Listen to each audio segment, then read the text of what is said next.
My name is Maeve and I'm 32 years old. For 5 years, I endured my mother-in-law Diana's cruel comments about my empty womb. At every family gathering, she'd whisper just loud enough for others to hear, "Such a shame some women aren't meant to be mothers." What she and my husband never expected was that I would discover their elaborate lie, one that would shatter their perfect family image forever. Let me know in the comments where you're watching from. If you've ever dealt with a toxic in-law, hit that like button and subscribe. This story might just give you the courage to stand up for yourself too. I grew up in a small town in Michigan where everyone knew everyone. My parents were hard-working middle-class people who instilled in me the values of honesty and kindness. My father managed the local hardware store, and my mother was an elementary school librarian. They weren't wealthy by any means, but they made sure I had everything I needed, including a college education. I followed in my mother's footsteps and became a teacher. There was something magical about helping young minds grow and develop. By the time I turned 27, I had established myself at a well-respected elementary school teaching 3rd grade. My life was comfortable, predictable, and happy. Then I met Ethan. It happened at my college roommate Sarah's wedding. I was a bridesmaid, and Ethan was the best man. He looked striking in his tuxedo, tall with dark hair, and the kind of smile that made my heart skip a beat. During the reception, he asked me to dance, and the chemistry between us was immediate and electric. "So you're a teacher?" he asked as we swayed to the music. "3rd grade," I replied. "What about you?" "I work for my father's medical practice management company," he said. "Not as noble as shaping young minds, but it pays the bills." There was something refreshingly unpretentious about him, despite the expensive watch on his wrist and the tailored fit of his tuxedo. He listened when I spoke, asked thoughtful questions, and made me laugh with his dry sense of humor. What started as a dance turned into drinks at the bar, then breakfast the next morning, and finally a proper date the following weekend. Our romance was a whirlwind. Within 6 months, Ethan had proposed with a diamond ring that must have cost more than my yearly salary. It wasn't until I met his family that I began to understand why Ethan might have been drawn to someone like me, someone so different from the world he came from. The Reynolds family lived in an imposing colonial-style mansion in the most exclusive neighborhood in the city. Ethan's father, Robert, was a prominent orthopedic surgeon whose patients included professional athletes and local celebrities. His mother, Diana, came from old money and dedicated her life to maintaining their social status through charity work and elaborate social events. The first time Ethan took me to his parents' home for dinner, Diana greeted me with an ear kiss that didn't come close to touching my cheek. Her eyes scanned me from head to toe, taking in my department store dress and modest jewelry. "So you're a teacher," she said, making it sound like I'd said I was a street performer. How fulfilling that must be. Throughout dinner, Diana peppered me with questions that felt more like an interrogation than polite conversation. "Where did you say your family is from again? I don't believe I know any Campbells in our circle." "Public school teaching. The benefits must make up for the modest compensation, I imagine. That dress is quite unique. Is that a brand I might know?" Each question was delivered with a smile that never reached her eyes. Beside me, Ethan squeezed my hand under the table, occasionally jumping in with, "Mom, Maeve is actually one of the most requested teachers at her school," or "Mom, not everyone shops at Neiman Marcus." But his defenses were gentle, almost apologetic, as if he was trying to correct her without actually confronting her. Robert, Ethan's father, spoke little during that first dinner. He seemed more interested in his bourbon and the baseball game playing silently on the TV in the adjacent room. When he did speak to me, his questions were polite but distant, as if he was going through the motions of getting to know his son's fiancée without any real interest in the answers. As the wedding planning began, Diana's true colors emerged more vividly. She insisted on being involved in every decision, from the venue to the flowers to the guest list. "Darling," she said to me one day, while flipping dismissively through the brochure of the garden venue I loved, "the Reynolds family has been married at St. Mark's Cathedral for generations. We simply can't break tradition for something so rustic." When I mentioned wanting my childhood pastor to officiate the ceremony, Diana laughed as if I'd suggested having a circus clown perform the service. Ethan was baptized by Bishop Montgomery. He's practically family. It's already arranged. Each time Ethan would pull me aside afterward.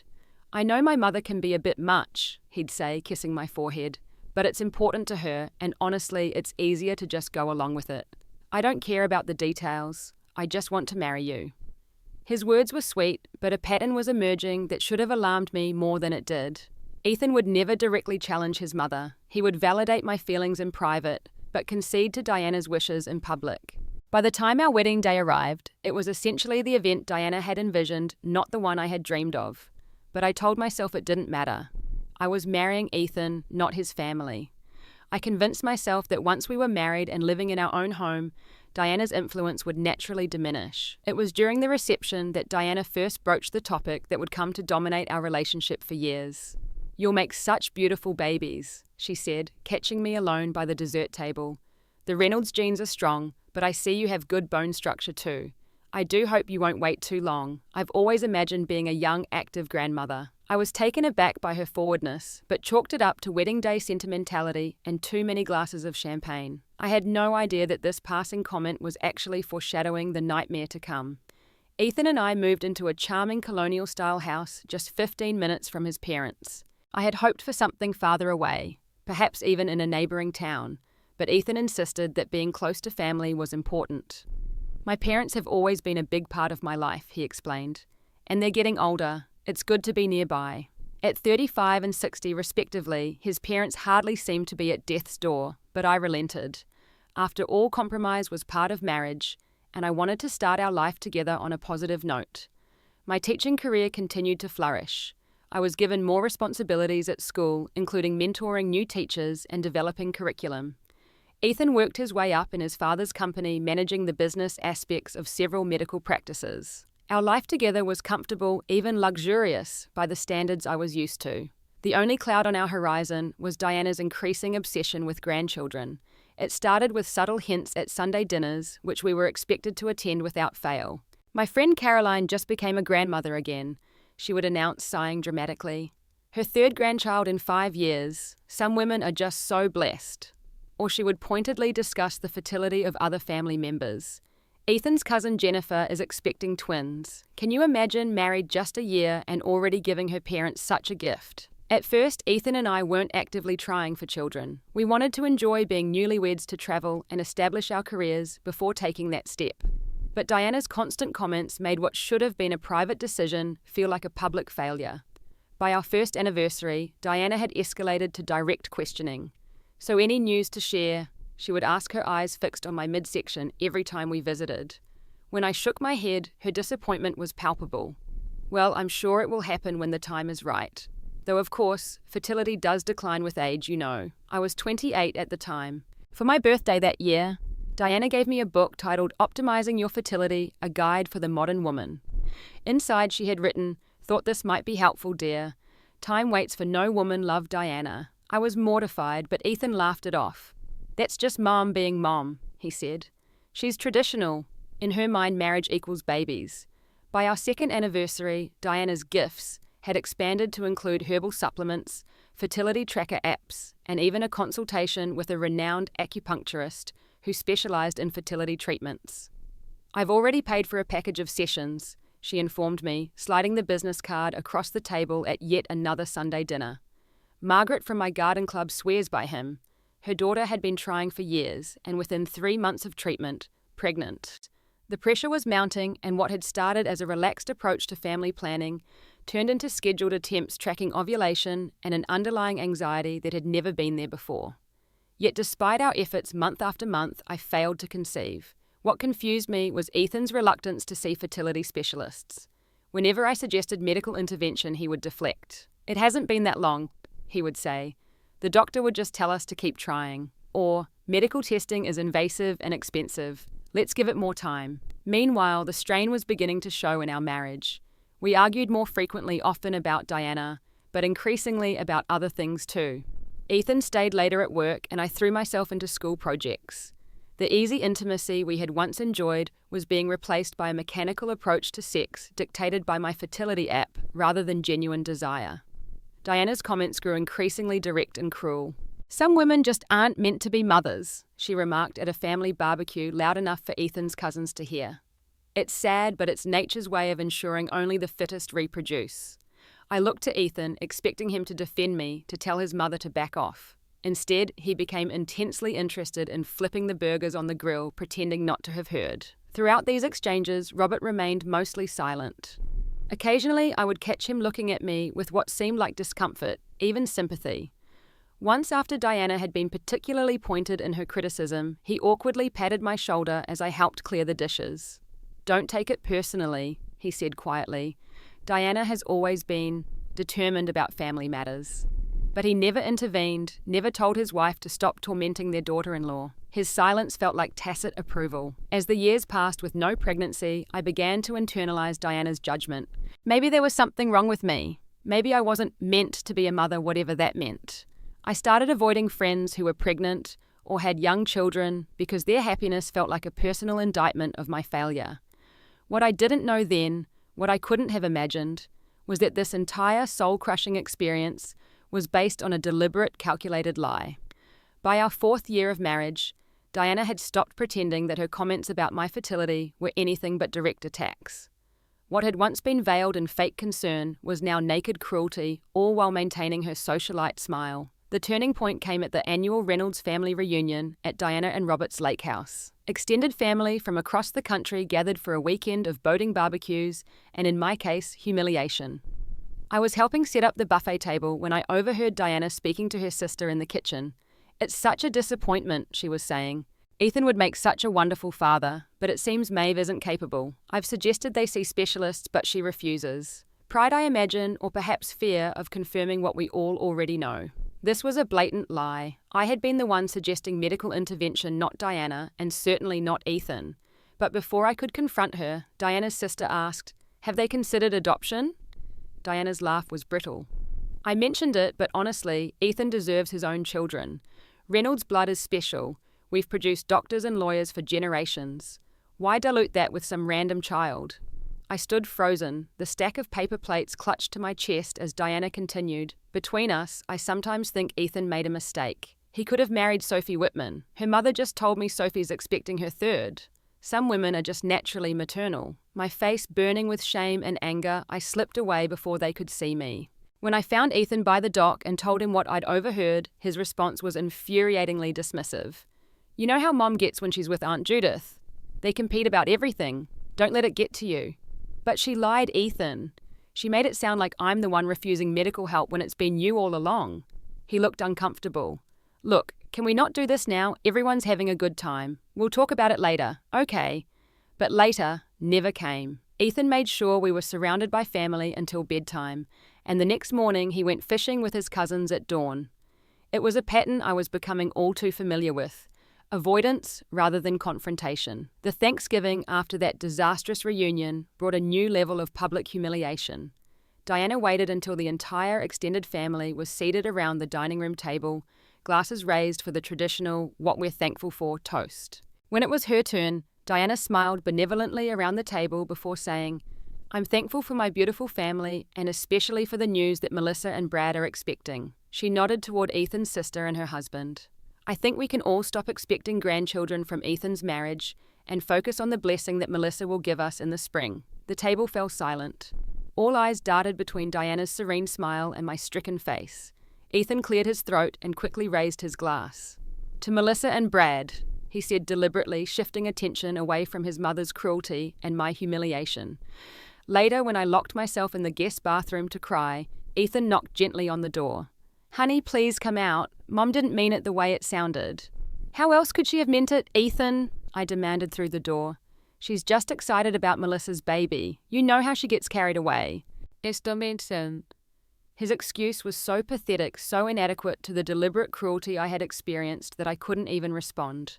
I stayed in the bathroom until I heard the guests moving to the living room for coffee, then slipped out a side door and walked around the neighborhood for an hour in the cold November air, trying to compose myself. Christmas brought another opportunity for Diana to twist the knife.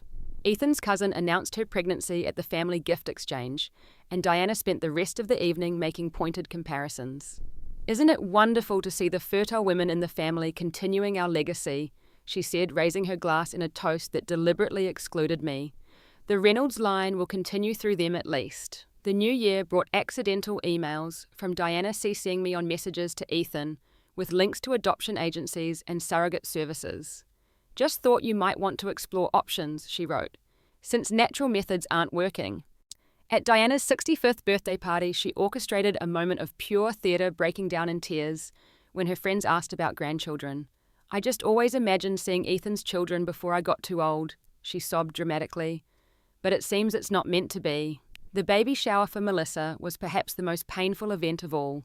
Diana had invited me, then proceeded to exclude me from certain rituals and games. "These are really for women who have experienced motherhood, or will soon she explained loudly as she handed out keepsake bracelets to every woman except me. It wouldn't be meaningful for Maeve. Through it all, Ethan's defences of me became increasingly hollow. "Mom doesn't mean to hurt you," he would say, or, "You know how important family is to her." Sometimes he wouldn't say anything at all, just hold me, while I cried his silence an indictment all its own. I started seeing a therapist, Dr. Lawson, who helped me understand that what I was experiencing was emotional abuse.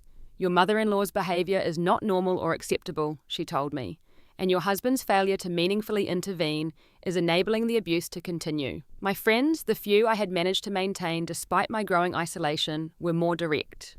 "You need to stand up to that witch," my best friend Zoe said over coffee. Or better yet, limit contact. "Why do you still go to Sunday dinner every week?" I didn't have a good answer. Habit, I supposed. Or the increasingly desperate hope that somehow I would earn Diana's approval, that one day she would welcome me as a true member of the family. The final breaking point came appropriately enough on Mother's Day. Diana hosted a brunch for all the mothers in the family, a group that explicitly excluded me. But Ethan insisted we attend. "We can't just not show up, Maeve. It would cause a huge rift." "There already is a huge rift," I pointed out. "Your mother hates me." "She doesn't hate you. She's just old-fashioned about family stuff." So I went sitting awkwardly among women wearing corsages and receiving Mother's Day gifts. And then Diana approached me with an envelope. "I got you a little something too," she said, her voice saccharine sweet. Inside was a card that read, "To the woman who will never be one, Happy Mother's Day anyway." I stared at the card, unable to process the deliberate cruelty of it. Around me, conversation continued, mimosas were poured, photos were taken. But something inside me had finally broken. Or perhaps something had finally been set free. I left without a word, not even to Ethan. I drove home alone and sat in our quiet house, the awful card on the coffee table in front of me. It was in that moment of absolute clarity that I decided to stop accepting the unacceptable. I just didn't know yet how deep the rabbit hole would go. 3 days after the Mother's Day incident, I was looking for our insurance documents to file a claim for a routine doctor's visit. Ethan kept all our important papers in the bottom drawer of his desk, a heavy antique piece that had belonged to his grandfather. As I rifled through the meticulously organised folders, a letter-sized envelope slid from between 2 files. It was addressed to Ethan from a place called Northside Fertility Clinic. The return address showed a date from 3 years earlier, right around the time I had first suggested we seek medical help for our fertility issues. My heart raced. Had Ethan consulted a specialist without telling me? Was there something he knew about our fertility that he had been keeping secret? I hesitated only briefly before opening the envelope. Inside was an itemised bill for services rendered. My eyes scanned the document, landing on the procedure description. Vasectomy confirmation testing. Sperm count 0 procedure successful. I read it again, certain I had misunderstood. Vasectomy confirmation, that would mean Ethan had undergone a procedure to make himself sterile. But that couldn't be right. We were trying to have a baby. We had been trying for years. Unless we hadn't been trying at all. Unless only I had been trying. I sank into Ethan's desk chair, the paper trembling in my hand. The date on the letter was 3 years ago, but the procedure must have happened earlier for this to be a confirmation test. How long had Ethan been sterile? Since before our marriage. While I was tracking my ovulation, taking my temperature every morning, avoiding alcohol and caffeine, all in the desperate hope of conceiving the child we both supposedly wanted. When Ethan came home that evening, I was waiting in the living room, the bill on the coffee table between us. "What is this?" I asked without preamble. Ethan glanced at the paper and the colour drained from his face. "Where did you find that?" "In your desk." I was looking for insurance documents. My voice was surprisingly calm despite the storm raging inside me. "Why does it say vasectomy confirmation?" Ethan ran a hand through his hair, a nervous gesture I had always found endearing before. Now it just seemed like the action of a guilty man buying time. "It's a routine checkup," he said finally. "Nothing to worry about." "A routine checkup for a vasectomy?" I pressed in. "Ethan, please don't insult my intelligence. Have you had a vasectomy?" He sat down heavily on the sofa, not meeting my eyes. It's complicated. Actually, it's a yes or no question, he sighed. Yes, but it's not what you think. What I think, I said, my voice finally betraying my anger, is that you've been lying to me for our entire marriage. That you've been watching me blame myself, hate myself, endure your mother's cruelty, all while knowing that you had deliberately made it impossible for us to conceive. I can explain, he began, but I was already moving. The next day, while Ethan was at work, I called the fertility clinic. Disguising my voice and claiming to be from Ethan's medical insurer, I asked for details about when the procedure had been performed. The receptionist, perhaps not as careful with privacy as she should have been, mentioned that Dr. Reynolds had been a patient since he was 22, following a pregnancy scare with a girlfriend. 22. That was a decade before he met me. Ethan had been sterile the entire time I had known him. With this confirmation, I turned to Ethan's emails. We knew each other's passwords, or at least I had thought we did, but the password I had for his personal email didn't work anymore. Fortunately, he still used the same password for his rarely used old college email account, which he kept active for alumni communications. There, in a folder marked Family, I found what I was looking for. Exchanges between Ethan and Diana discussing his vasectomy and the decision to keep it secret from me. Remember, darling women get strange ideas about children, Diana had written 6 months before our wedding. If you tell Maeve about your procedure, she might leave, and we both know she's perfect for you otherwise. Discreet, presentable, from a decent enough background not to embarrass us, but not so connected that she can challenge our position. Just never tell her, and in time she'll accept that it's her problem. Ethan's reply made me physically ill. I know, Mom, I won't say anything. I just feel bad watching her get her hopes up, but I never wanted kids anyway. That was always your dream, not mine. I'll make sure she thinks it's her issue, not mine. It's better for the family reputation this way. There were dozens more emails spanning the years of our marriage. Diana advising Ethan on how to deflect my suggestions of medical testing, how to make me believe the failure to conceive was my fault, even explicit instructions to let her internalize the infertility so she stops pushing for treatments that might expose the truth. I printed every damning email, my hands shaking with rage. All those years of pain and humiliation had been orchestrated, planned, discussed like some perverse strategy between mother and son. I had been the victim of a cruel game designed to protect Ethan from having to take responsibility for his choices and to preserve what Diana called the family narrative. As I read through their correspondence, a plan began to form in my mind. Diana and Ethan had humiliated me for years. They had gaslighted me, manipulated me, and treated me as nothing more than a prop in their perfect family portrait. They had taken so much from me. My confidence, my sense of self-worth, years of my life spent in needless pain. It was time they experienced some consequences of their own. For the next 2 weeks, I lived in a strange limbo. During the day, I went to school and taught my third graders as if nothing had changed. In the evenings, I pretended to accept Ethan's half-hearted apologies and excuses. I never meant to hurt you, he would say. I just didn't know how to tell you the truth after so long. But while I nodded and said I needed time to process, I was actually gathering evidence and planning my response. I collected medical records, printed emails, and even recorded some of Diana's cruel comments at Sunday dinner using my phone hidden in my purse. I was building a case piece by damning piece. The perfect opportunity for my confrontation would be Diana's annual charity gala. As the chairwoman of the hospital foundation, Diana hosted a lavish fundraiser every spring at the city's most exclusive hotel. It was the social event of the season, attended by everyone who was anyone in local society, the same people Diana had spent years impressing with her perfect family image. The night of the gala, I spent extra time getting ready. I wore a designer dress I had been saving for a special occasion, a sleek red gown that Diana had once dismissed as a bit much for someone with your colouring. I styled my hair in an elegant updo and applied my makeup with precision. When I emerged from our bedroom, Ethan looked both surprised and appreciative. "Wow," he said, "you look amazing." "Thank you," I replied coolly. "Shall we go? We wouldn't want to keep your mother waiting." In the car, Ethan kept glancing at me nervously. In the 2 weeks since I had discovered his deception, I had been quiet, withdrawn, giving him minimal responses when he tried to engage me in conversation. My sudden enthusiasm for Diana's gala clearly unsettled him. "Are you sure you're up for this tonight?" he asked as we pulled into the hotel driveway. "We can still make an excuse if you're not feeling it." "I wouldn't miss it for the world," I assured him, with a smile that didn't reach my eyes. The ballroom was spectacular, as Diana's events always were. Crystal chandeliers sparkled overhead, elaborate flower arrangements adorned every table, and a string quartet played softly in the corner. Diana herself held court near the entrance, greeting guests in a designer gown that probably cost more than my annual salary. Her eyes widened slightly when she saw me.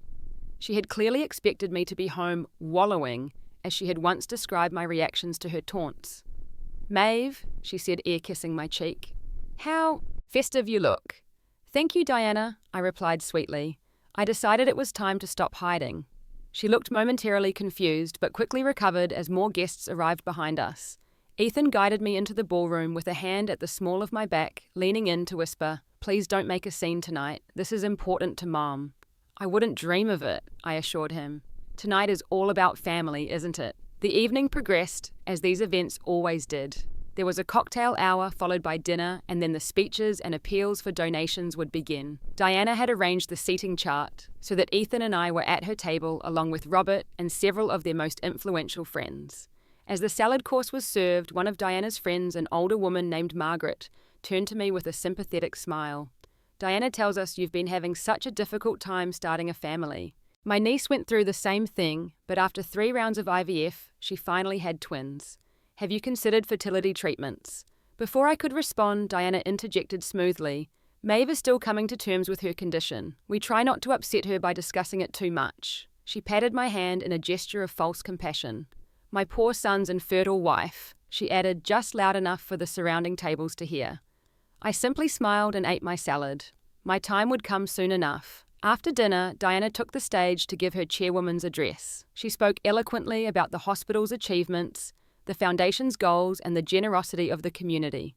As she was wrapping up, inviting everyone to open their checkbooks for the cause, I made my move. I approached the stage as if to join her, something I had never done before. Diana looked momentarily flustered, but recovered quickly.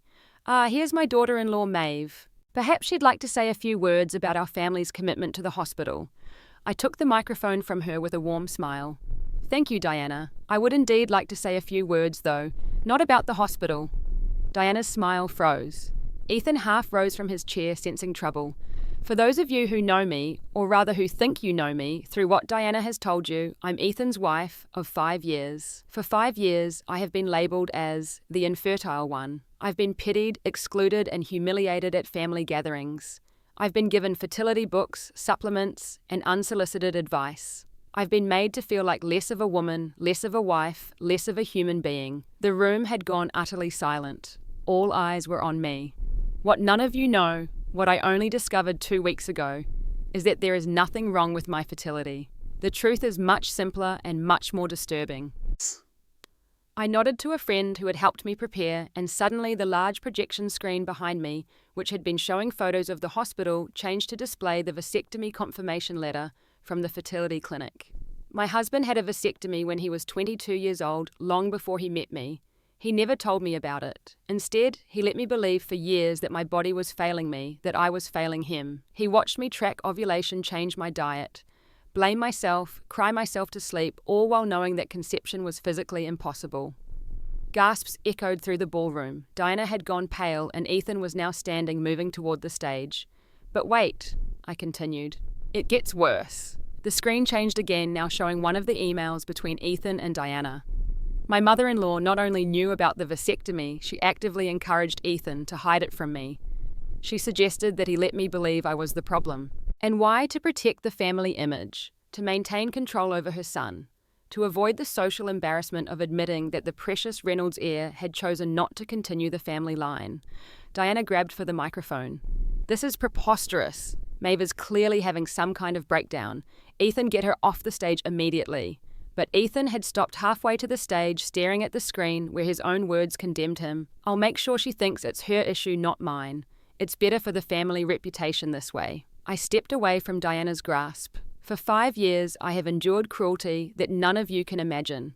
I have been publicly humiliated, privately tormented, and systematically gaslighted by the people who should have loved and protected me. The screen continued to cycle through the evidence. More emails, recordings of Diana's comments, medical records. I am not infertile. I am not broken. The only thing wrong with me was my willingness to believe that I deserved the treatment I received. Diana was frantically whispering to Robert, who was staring at the screen with an expression of dawning horror. Ethan had sunk back into his chair, his head in his hands. So the next time Diana tells you about her son's poor, infertile wife, remember this night.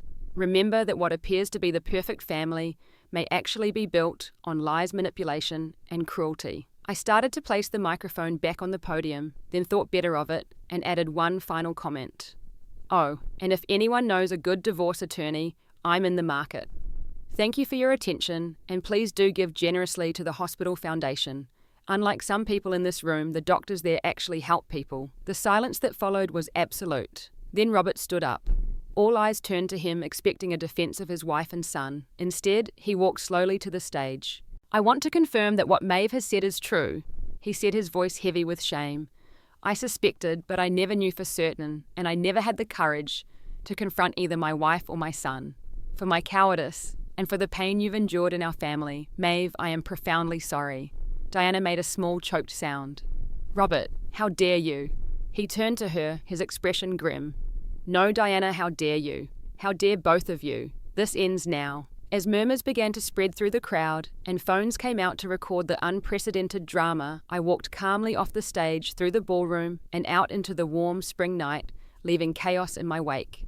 I returned to our house alone, the adrenaline of the confrontation still coursing through me. With methodical calm, I packed a suitcase with essentials, clothes, toiletries, important documents. I had already secured a small apartment on a month-to-month lease, preparing for this exact moment. I was placing the last of my jewelry in a travel case when I heard Ethan's car in the driveway. The front door slammed and his footsteps pounded up the stairs. What the hell was that? He demanded as he burst into our bedroom. His face was flushed with anger, his tie askew. Do you have any idea what you've done? I told the truth. I replied, simply closing my suitcase. Something you should have done years ago. You humiliated my mother in front of everyone who matters to her. You destroyed her reputation, her standing in the community. I turned to face him, a strange calm settling over me. Interesting that your first concern is for your mother's reputation, not for the years of pain you caused me.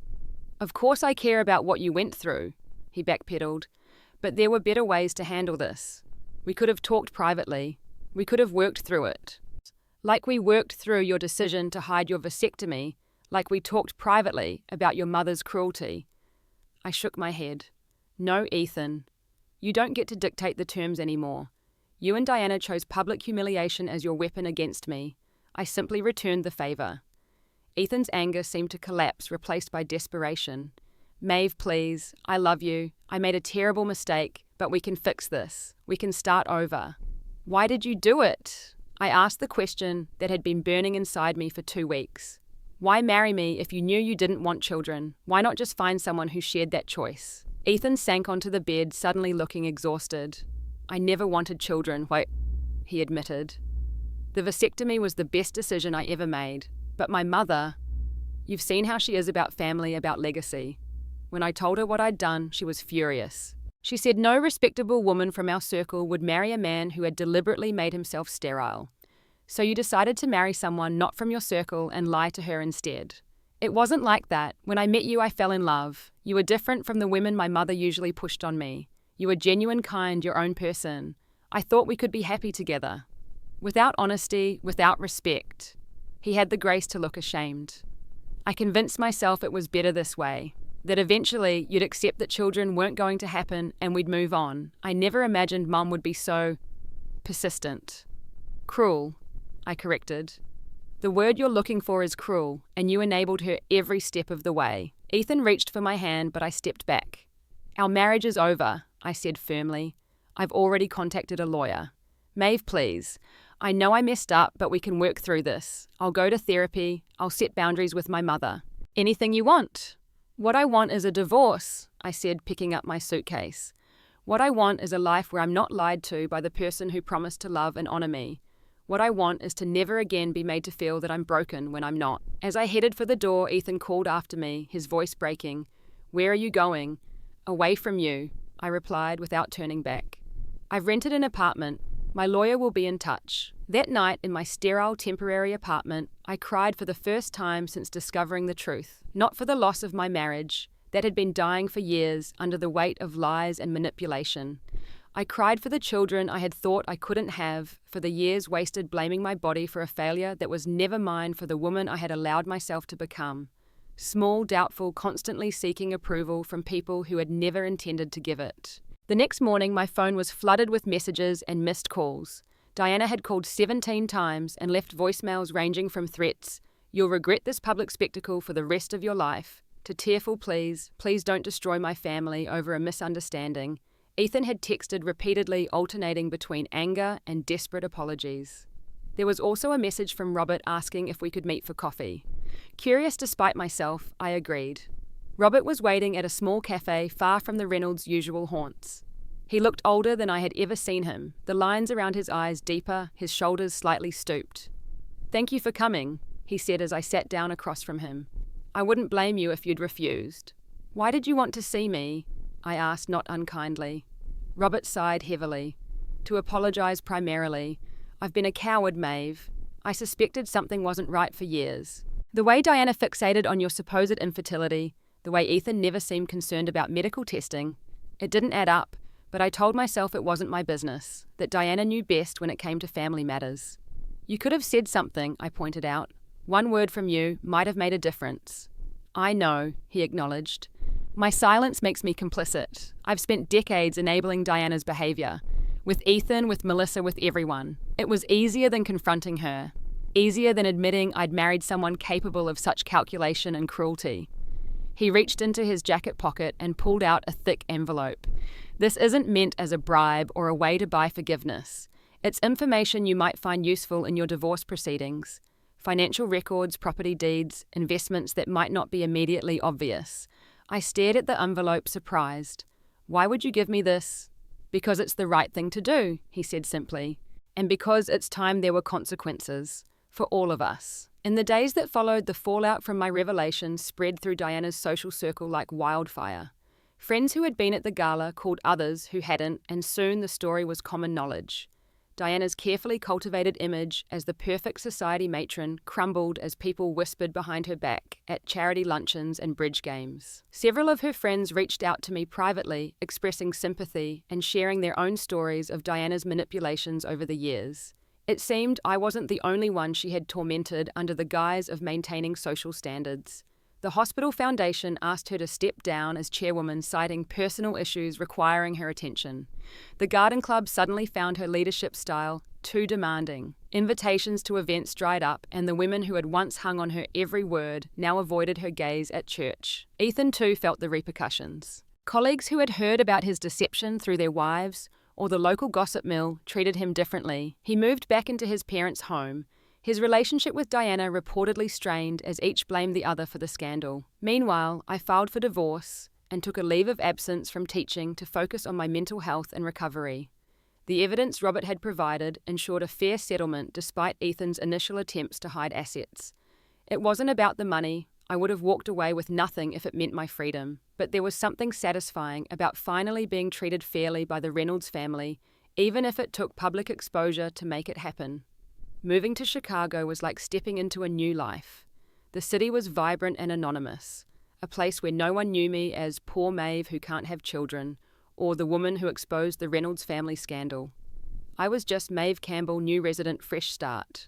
I rented a sunny apartment near Lake Michigan and took long walks along the water, processing everything that had happened. I continued therapy with a new counselor who specialized in recovery from narcissistic abuse.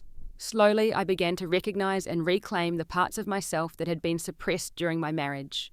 I reached out to old friends who had gradually disappeared from my life as Diana's influence had grown.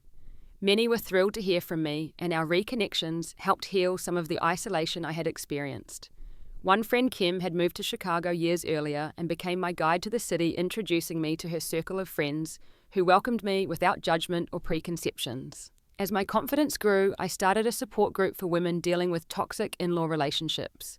What began as casual coffee meetings with 3 other women grew into a formal group with weekly sessions and a waiting list. Sharing our stories and strategies for setting boundaries proved therapeutic, not just for the other women, but for me as well. 6 months into my new life, I made an appointment with a fertility specialist. Not because I was planning to have children immediately. I wasn't dating and wasn't sure I wanted to jump into another relationship. But because I needed to know the truth about my own body after years of being told it was defective. Dr. Sharma was kind and thorough. After a complete workup, she smiled across her desk at me. "Your results are excellent, Ms. Campbell. There's absolutely no reason you couldn't conceive and carry a healthy pregnancy should you decide that's what you want in the future." I burst into tears, not from sadness, but from vindication. My body wasn't broken. It never had been. Around the same time, I received an unexpected email from Robert. He and Diana had separated. She had refused to seek therapy despite his ultimatum, insisting that she had done nothing wrong and that I had manipulated everyone against her. Ethan was struggling without the structure of our marriage, drinking too much, and lashing out at Diana for her role in the deception, even as he continued to depend on her financially and emotionally. "It's like watching a house of cards collapse," Robert wrote. "Everything was built on appearances, control, and manipulation. Without those, there's nothing solid underneath." I felt a complex mix of emotions reading his update. Sadness for the waste of it all, a twinge of guilt for the unraveling of their lives, but mostly a profound relief that I had escaped before becoming permanently ensnared in their dysfunction. As my first year in Chicago drew to a close, I met Jacob at a fundraiser for the elementary school where I had started teaching again. He was a children's book illustrator who volunteered his time for literacy programs with kind eyes and an easy laugh that made me feel immediately comfortable. Our relationship developed slowly, built on honesty from the beginning.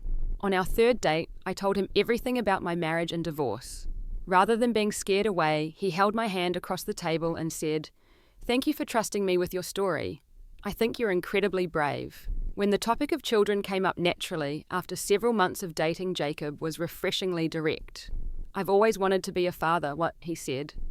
"But I'd want my children to have a mother who wants them just as much. Where do you stand on that?" It was a question I had been reflecting on deeply. "I think I do want children," I told him. "But I needed to separate what I want from what I was told I should want, or worse, what I was told I couldn't have. Now I can say yes, I want children someday, with someone who's honest and kind and present. Someone who sees it as a privilege, not an obligation." The first time I realized I was pregnant, almost exactly a year later, the positive test in my hand felt like the closing of a circle. Jacob and I had been married for 6 months in a simple ceremony with our closest friends. There had been no family drama, no social posturing, just genuine celebration of our commitment to each other. The pregnancy progressed normally, with all the typical joys and discomforts. As my body changed, I sometimes found myself thinking about Diana and her cruel comments about my supposed infertility. There was a certain vindication in knowing that my body had never been the problem, but more importantly, I was learning to appreciate what it could do rather than what I had been told it couldn't. When I was 7 months pregnant, I received a text message from an unknown number. "I hear congratulations are in order. We should talk. Diana." After discussing it with Jacob and my therapist, I agreed to meet Diana at a neutral location, a restaurant in a hotel where she was staying during a visit to Chicago. I wasn't seeking reconciliation, but there was a part of me that wanted closure, a final conversation, to put the past truly behind me. Diana looked older, the confident society matron demeanor diminished. As I lowered myself carefully into the chair across from her, her eyes lingered on my prominent belly. "So it's true," she said. "You're going to be a mother." "Yes," I replied simply, "and I suppose you're here to gloat, to show me that you were never the problem after all." I shook my head. "I'm not here to gloat, Diana. I'm here because despite everything, you're still the grandmother of my child's half-siblings, if Ethan ever decides to have children honestly with someone else." Diana's mouth tightened. "Ethan is engaged again. To a divorce attorney, ironically enough. She knows about his vasectomy. He's considering a reversal." I nodded, genuinely glad that Ethan might be finding a more honest path. "That's good to hear. I assume I won't be welcome in your child's life," Diana said, a hint of the old manipulation in her tone, "despite the fact that biologically speaking, we are connected through Ethan." "We are not connected through Ethan," I corrected her firmly. "My husband is Jacob, and this is his child. As for your role in my daughter's life, that would depend entirely on your ability to treat her mother with respect and honesty, 2 things you never managed before." Diana looked away, her hands fidgeting with her napkin. "I've lost everything you know. My standing in the community, my friends, my husband, my relationship with Ethan, all because you couldn't handle things privately. The old Diana was still there, unable to take responsibility, still seeing herself as the victim. I felt a wave of pity for her, trapped in a mindset that had cost her so much. "No, Diana," I said gently. "You lost those things because of choices you and Ethan made. Choices to lie, to manipulate, to be cruel when kindness was an option. I hope someday you can see that." I stood to leave, one hand supporting my back. "If you ever decide you want to be part of your granddaughter's life, it would start with a genuine apology and a commitment to change. Not just words, but actions that show you understand the damage you caused and won't repeat it. Until then, I wish you well, but from a distance." As I walked away, I felt lighter, somehow unburdened by the last vestiges of anger I had been carrying. Diana had lost her power over me, not just because I had exposed her lies, but because I had rebuilt my life on a foundation of truth and self-respect. My daughter was born 2 months later, a healthy, beautiful girl we named Lily. As I held her in my arms, looking into her perfect face, I made her a promise. "You will always know the truth from me. You will always be valued for exactly who you are, and you will never, ever have to earn your place at the table." Today, as I watch Lily take her first steps across our living room floor, I reflect on the journey that brought me here. The pain was real, the betrayal deep, the years lost to needless suffering. But in exposing the lie that had defined my marriage, I found a truth about myself that has made everything since then possible. I am stronger than anyone else's opinion of me. I am whole without anyone else's approval, and the family I have created is built on love and honesty, not appearances and control. Have you ever discovered a devastating lie that changed how you saw someone close to you? How did you handle it? Share your experience in the comments below. If this story resonated with you, please like, subscribe, and share it with someone who might need to hear that standing up for yourself isn't selfish. It's necessary. Thank you for listening to my story, and remember, the truth may hurt temporarily, but lies damage permanently.